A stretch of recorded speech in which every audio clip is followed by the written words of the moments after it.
ನಾವು 100 ರೂಪಾಯಿ ಕಲೆಕ್ಟ್ ಮಾಡಿದ್ರೆ ಕರ್ನಾಟಕದಲ್ಲಿ ನಮಗೆ ಬರೋದು 12ರಿಂದ 13 ರೂಪಾಯಿ. ಇದಕ್ಕೆ ಒಪ್ಪಿಗೆನಾ ನಿಮಗೆ? ನೀವೆಲ್ಲ ಕನ್ನಡಿಗರು. Are you agree with this? ಅನುದಾನ ತಾರತಮ್ಯ ವಿಚಾರದಲ್ಲಿ ಕೇಂದ್ರ ಹಾಗೂ ರಾಜ್ಯ ಸರ್ಕಾರದ ಹೋರಾಟ ತೀವ್ರ ಸ್ವರೂಪ ಪಡೆದುಕೊಳ್ತಿದೆ. ದೆಹಲಿಯಲ್ಲಿ ಪ್ರತಿಭಟನೆ ನಡೆಸಿದ ಸಿಎಂ ಸಿದ್ದರಾಮಯ್ಯ ಮೋದಿಗೆ ಮತ್ತೊಂದು ಸವಾಲು ಹಾಕಿದ್ದಾರೆ.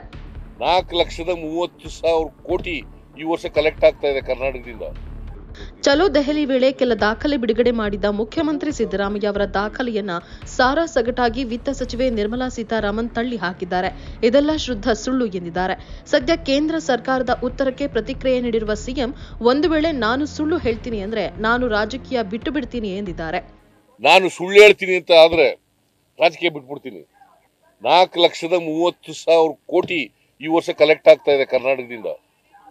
ನಮಗೆ ಬರೋದು 50,257 ಕೋಟಿ ರೂಪಾಯಿ ಮಾತ್ರ ವಾಪಸ್ ಬರ್ತದೆ ನಮಗೆ ನಮ್ಮ ಡೆವಲ್ಯೂಷನ್ನಲ್ಲಿ ಮತ್ತು ಗ್ರ್ಯಾಂಟ್ಸ್ನಲ್ಲಿ.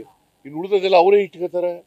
4,30,00,000 ಹೆಚ್ಚಾಗಿ ಕಲೆಕ್ಟ್ ಆಗುತ್ತೆ ಕರ್ನಾಟಕದಿಂದ. Karnataka is number 2 in the country ತೆರಿಗೆ ಕೊಡೋದ್ರಲ್ಲಿ. ನಮಗೆ ಕೊಡ್ಲಿಲ್ಲ ಅಂದ್ರೆ ಸುಮ್ಮನೆ ಇರಬೇಕಾ?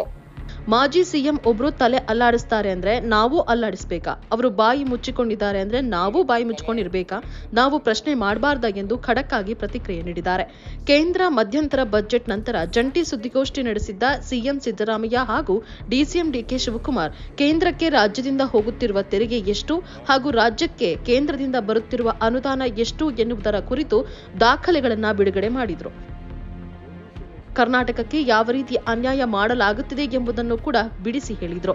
ಅಲ್ಲದೆ ಫೆಬ್ರವರಿ 7ರಂದು ದೆಹಲಿಗೆ ತೆರಳಿ ಪ್ರತಿಭಟನೆ ನಡೆಸಿದ್ದ ಸಿಎಂ, ಇದು ರಾಜಕೀಯ ದುರುದ್ದೇಶದ ಪ್ರತಿಭಟನೆ ಅಲ್ಲ ಎಂದು ಹೇಳುವ ಮೂಲಕ ಪ್ರತಿಭಟನೆಗೆ ಕೇಂದ್ರ ಬಿಜೆಪಿ ನಾಯಕರನ್ನು ಆಹ್ವಾನಿಸಿದ್ರು.